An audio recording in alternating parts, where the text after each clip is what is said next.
YouTube, so we back at it again here. What up, though? This is White One Auto. So we checking in with a 2019 Dodge Ram that is a no start.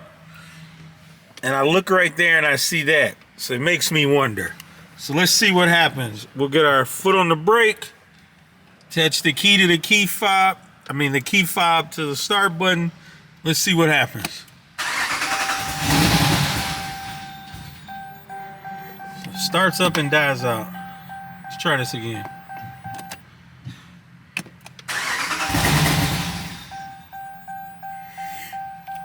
Now, let's cut this off. So I had to charge the battery on this thing. And one thing that I noticed is that when it's on, the gear shift doesn't work. This thing is not. And we also have this message right here. So what I'm gonna do first is I'm gonna check my fuses and grab me a pair of gloves, because this thing is pretty filthy. So let's do that. So we have our digital test light here. We got it on in what should be a good engine ground. Let's see how much power we have. We got 12.6. So our key is still on. So we'll check all our fuses in here just to make sure that they are good. This is just something that I like to do. You don't have to do it. You could go straight for an ABS fuse or go straight to pull a code. But I know someone else was working on this car and I see a bunch of fuses inside.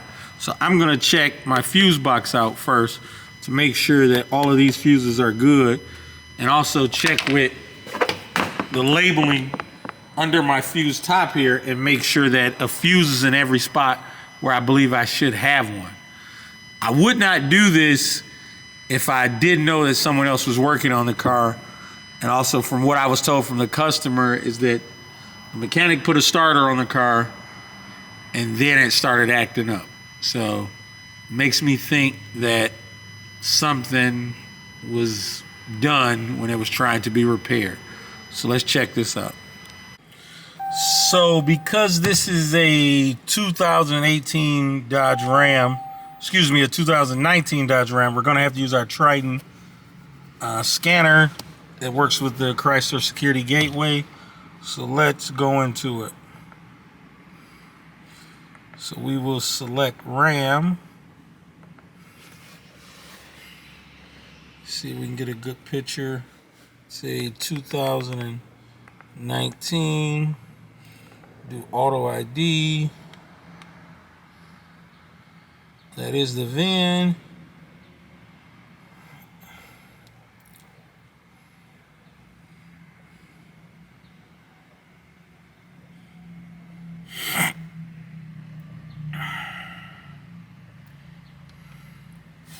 So it looks like it's connecting. Let's give this, it says we are unlocked. So let's continue.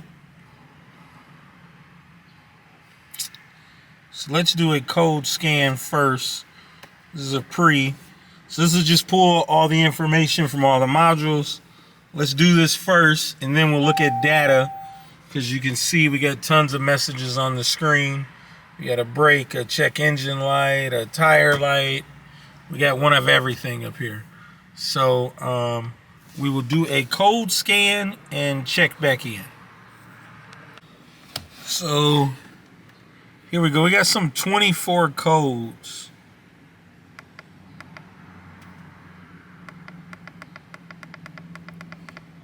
A lot of communication codes. A lot of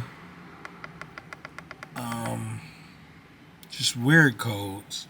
I'm trying to think. Weird is not the word I was looking for. The word I was looking for, I seen something that said, I think it was in the ABS.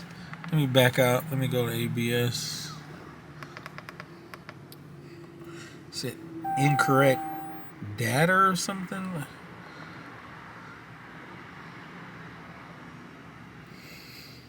Yeah, a vehicle VIN mismatch. That should not be the case, because from what I was told, nobody replaced any modules in here.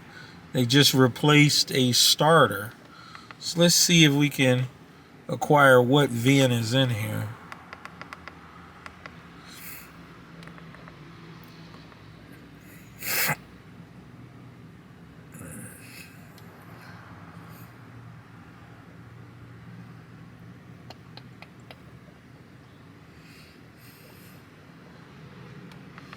I don't think it's in here. I think it's miscellaneous functions, ECU information. Yeah. And that doesn't.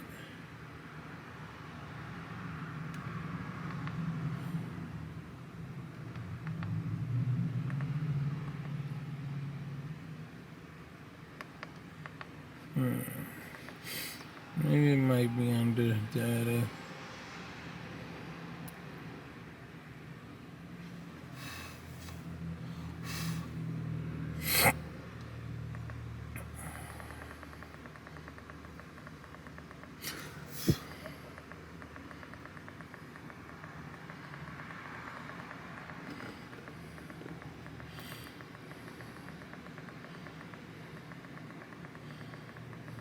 So I don't see it here because I would like to see what VIN is written into the module.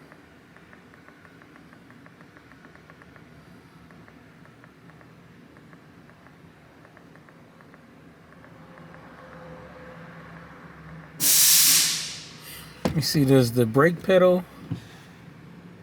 So it's changing from release to pressed. So that is working. I'm trying to see, it doesn't give me a VIN though. It says VIN mismatch.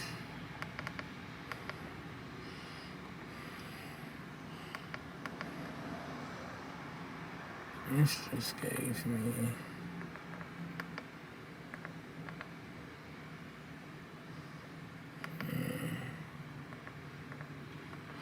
See, because I think this had a VIN mismatch too.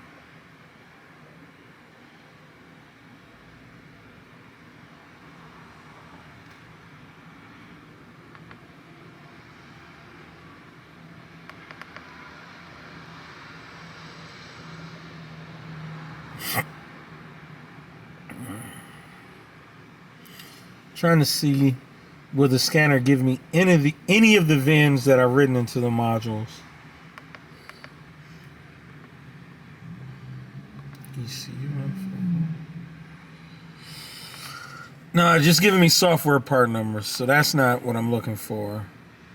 So what we're actually gonna do is check for TSBs and see do we see anything with all of these codes, and then I'll check back in.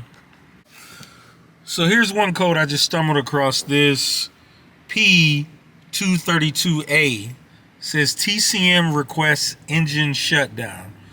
So I'm not too familiar with this code, so I'm going to research this code and see what it all tells me, what causes this code to set, what are the conditions, what will it clear, and what will make it set. So I'm going to take a look at this and I'll check back in, because that's what it kind of seems like it's doing.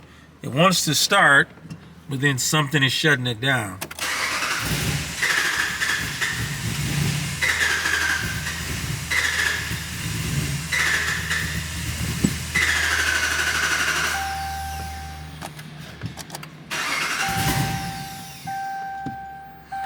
So we'll look at that code, and as well as I think I might take a fuel pressure reading if it's not too hard, and then see what we have there.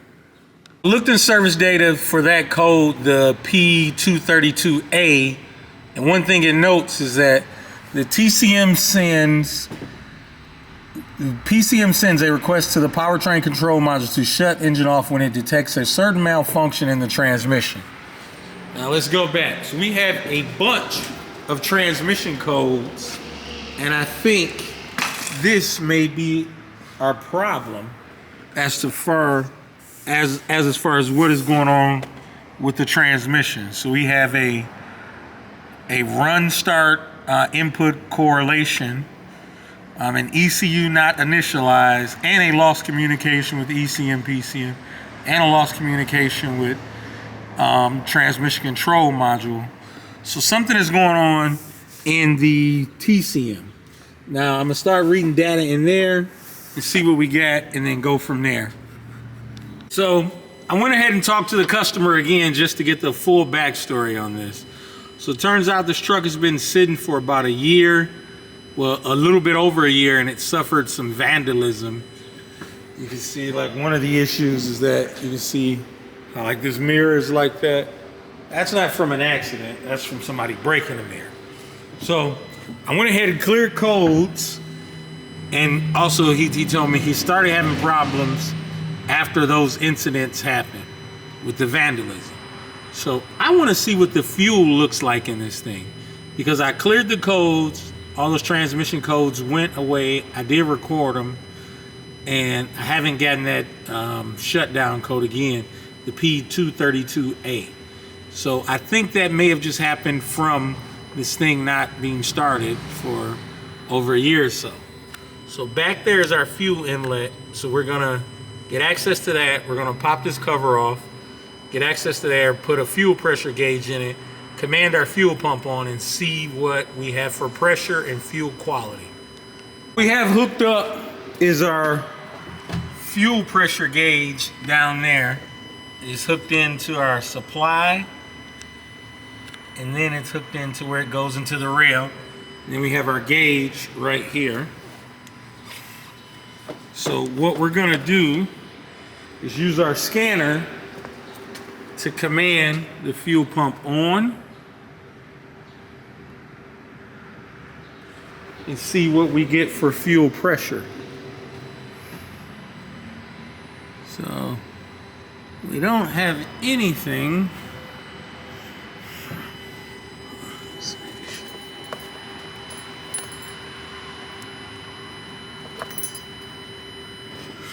Let's make sure that our pump commanded on.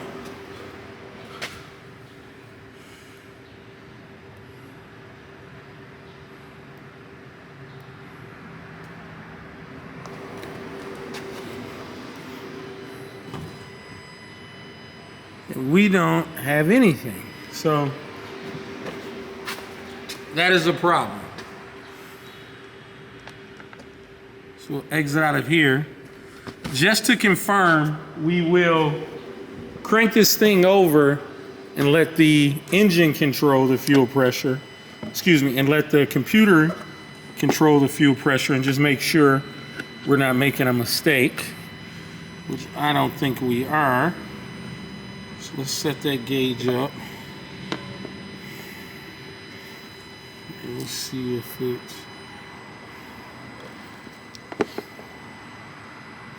Where are you going? Okay, so I think that's a pretty decent spot.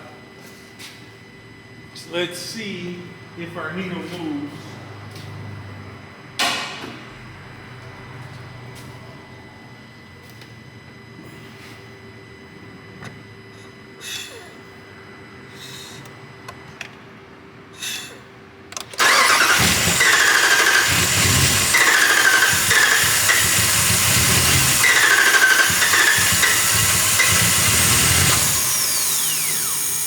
Let's have a look at our gauge.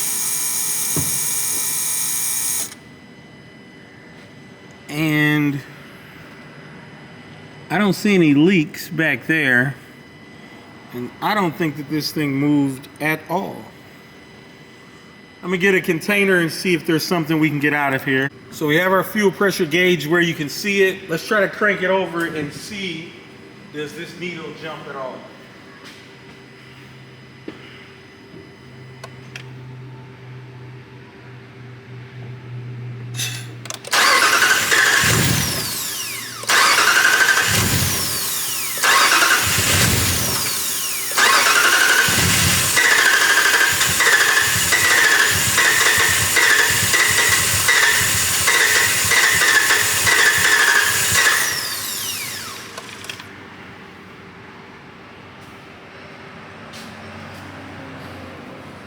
So it still won't start. It doesn't look like our needle moved at all.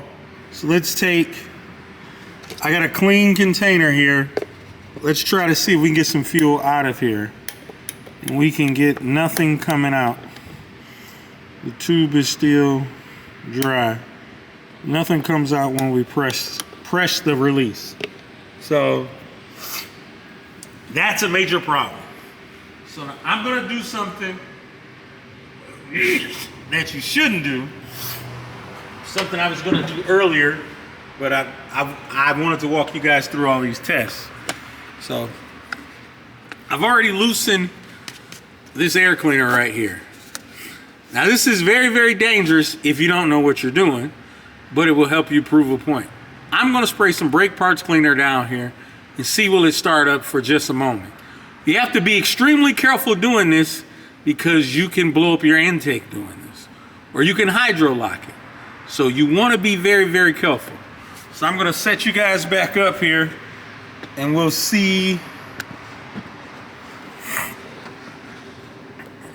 Let's see if we can get you in a spot to where you can't see the alternator from there. I'm gonna see if we can get to the alternator, as you can see it turn. Yeah, I think that'll work. Hopefully the camera doesn't fall.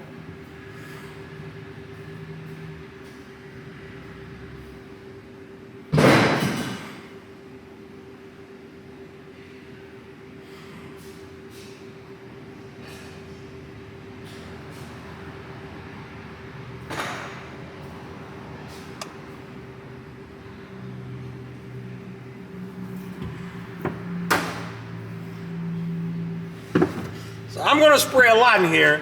I don't recommend that you do this at all, especially having to move this throttle body.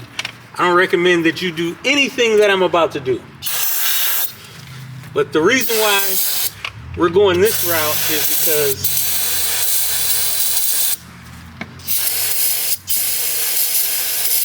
I think this car may have gotten something in the fuel system when it was vandalized.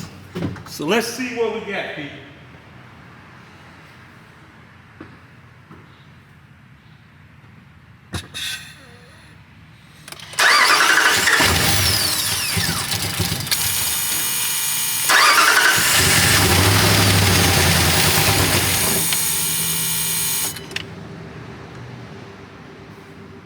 So, as you can see, the car ran for a little while. So that lets me know I have a fuel problem. So we know we have a fuel problem. So the next thing that we're gonna do is we are going to go underneath the vehicle and hook up a test light to see if when we command the fuel pump on, does the fuel pump come on? Do we have power and ground there? Because if we have power and ground there, when we're cranking and when we're commanding the fuel pump on through the scanner, that will test the integrity of all of our wiring. So we know the only thing we have left to do is then we have a bad fuel pump because we have power and ground. So we're gonna pause for a second and do that. So we're using Mitchell, well, Shopkey, Mitchell, whatever, and it's telling us that our fuel pump, which is controlled by our fuel pump module, we have the power and ground. So this is our ground. So that's our ground, which is ground 803A, and the color of this wire is blue. So this dark blue with orange right here should be our power. I think if I highlight on this, it'll make it better, yeah. Oh, no, not there. Let me. Used to be like, wait, I think if I go.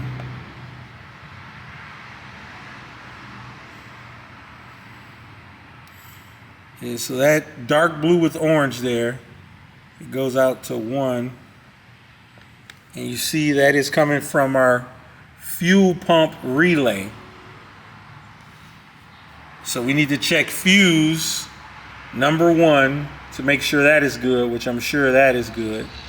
And then we can put a relay jumper in here and check all of our wiring from our fuse box. So let's get a look at our fuse box. relay was that again? Oh, fuel pump relay. I thought it gave a number. So let's pull our cover off. Fuel pump relay, fuel pump, fuel pump. So our relays, this is relay 01. So where's relay? So that is this relay right here, 01.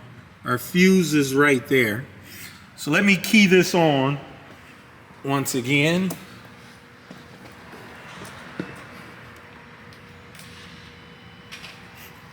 Let me see, can we catch power just enough?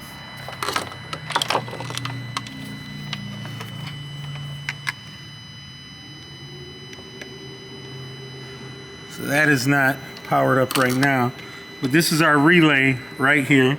See where it says K.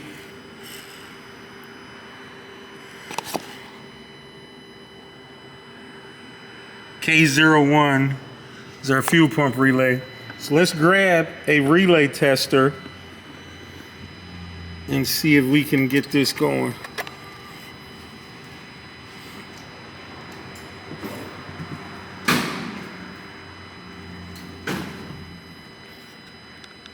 So we have a relay tester here. It's a simple relay that plugs in there. It's off and on.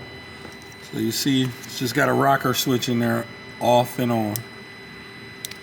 So we will plug it in, off, then turn it on and see, do we have power at this fuse now?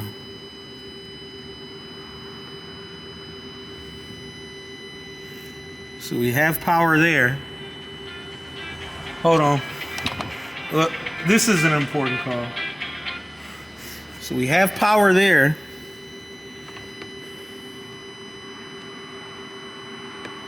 When this is on, we got 13.1 there.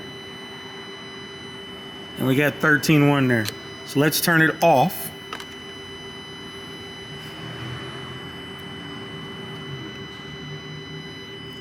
And we don't have 13.1 there. Let's just flick it back on. We got 13.1. Off we don't. So theoretically, when this thing is on, our fuel gauge should be rising because we're commanding the pump on. So we're gonna raise the truck up. Well, first we're gonna remove our battery cables, raise the truck up, and then go underneath to the fuel pump connector.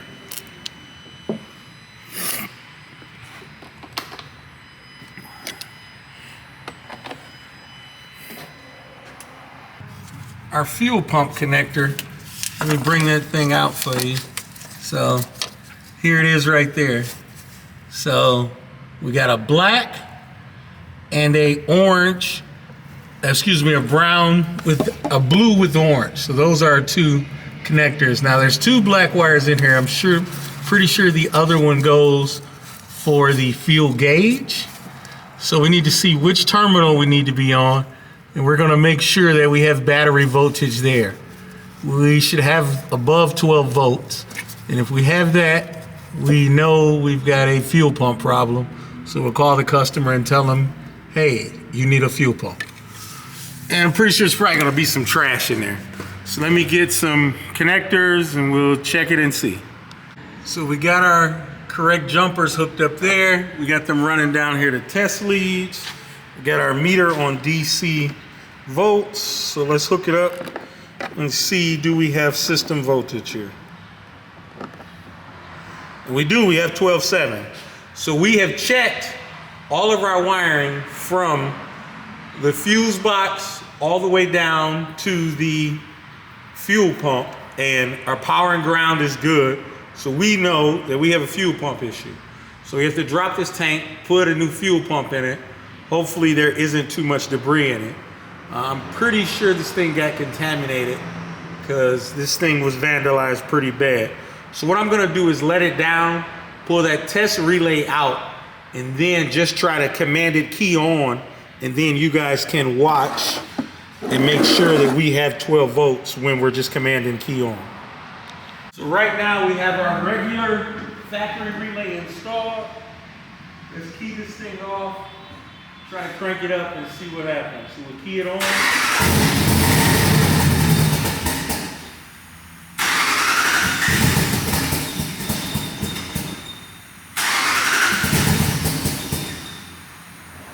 So we had voltage and we didn't. So let's go into our scanner and then we will command it on and see what happens.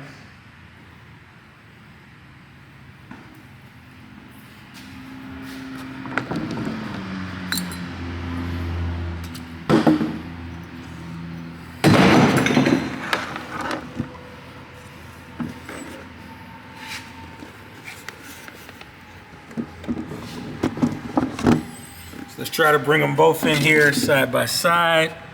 So you see we got it off. Let's go to function tests.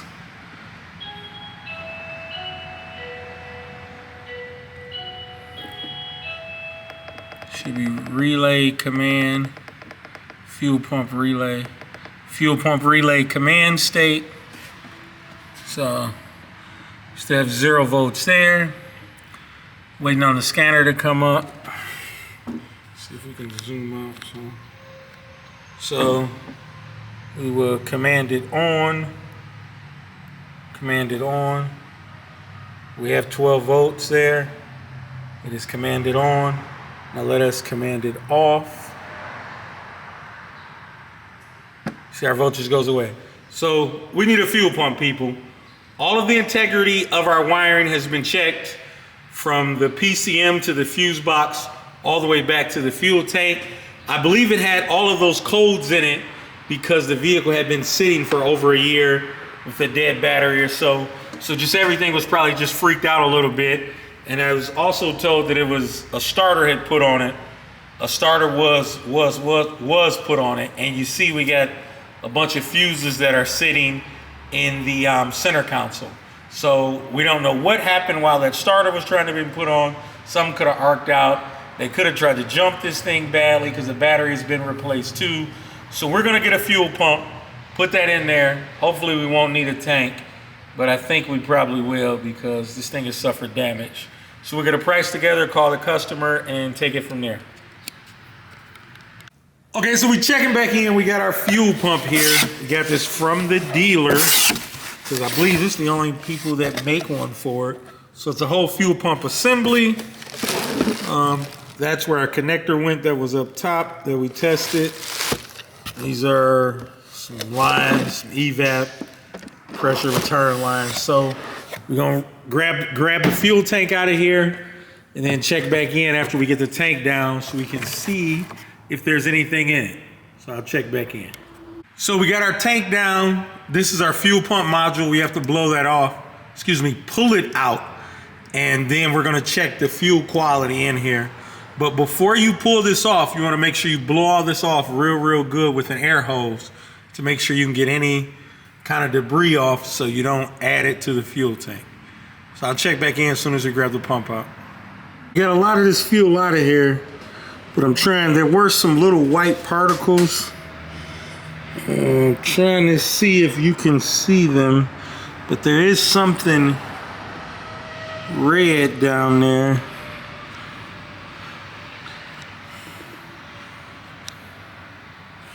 Let me stick my hand down here, pull it out.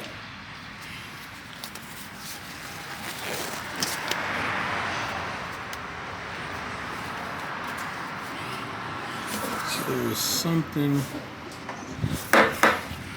There's this right here. This, I'm pretty sure is sugar or something that somebody put down in this tank. And this is most likely what damaged our fuel pump because these things don't go out. So I will return this to the customer and we'll finish cleaning this out. See, there's another little piece right here. See that?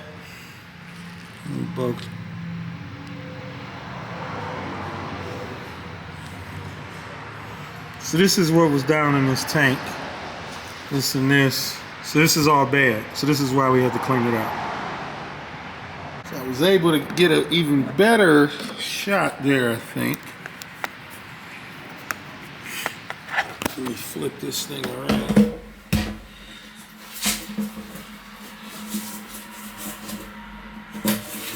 can see it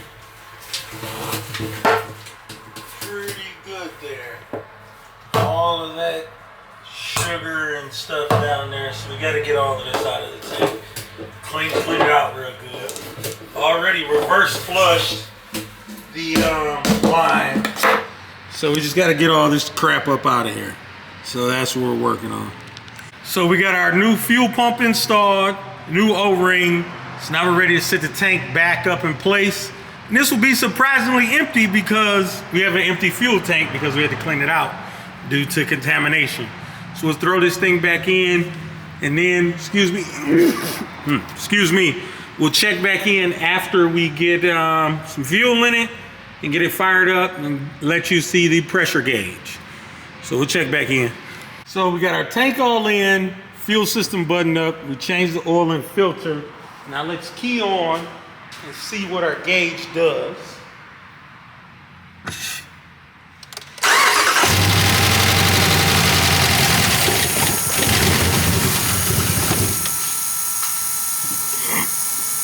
So we have fuel pressure now. That was something that we did not have before. So the tank was completely empty, so we need to probably start this a couple of times.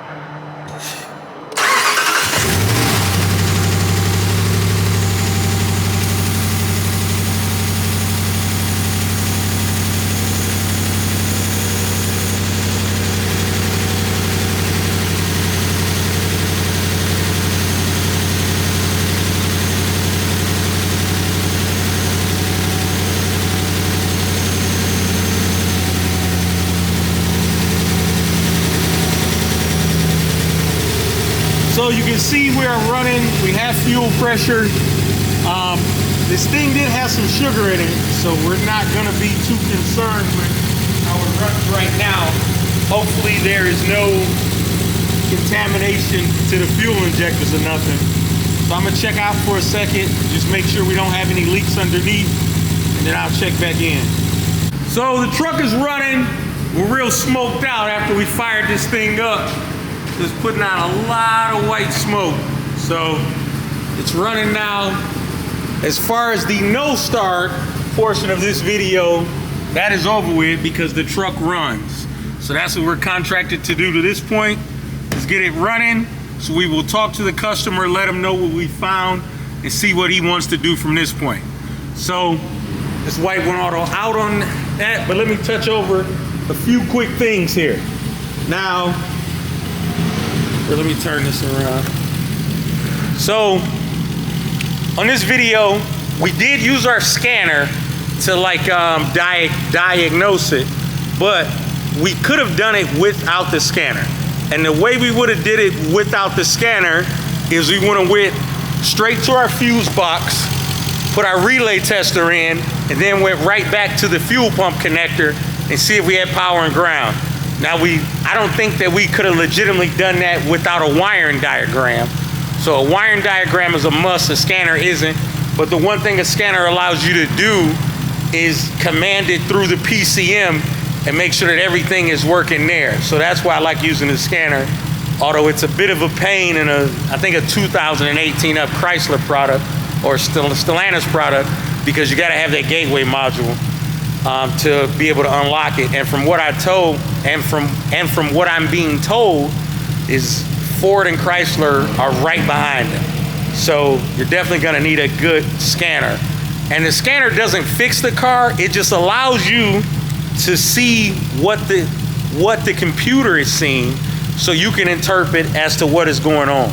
So that's the one good thing about the scanner. So thing is running, we have changed the oil.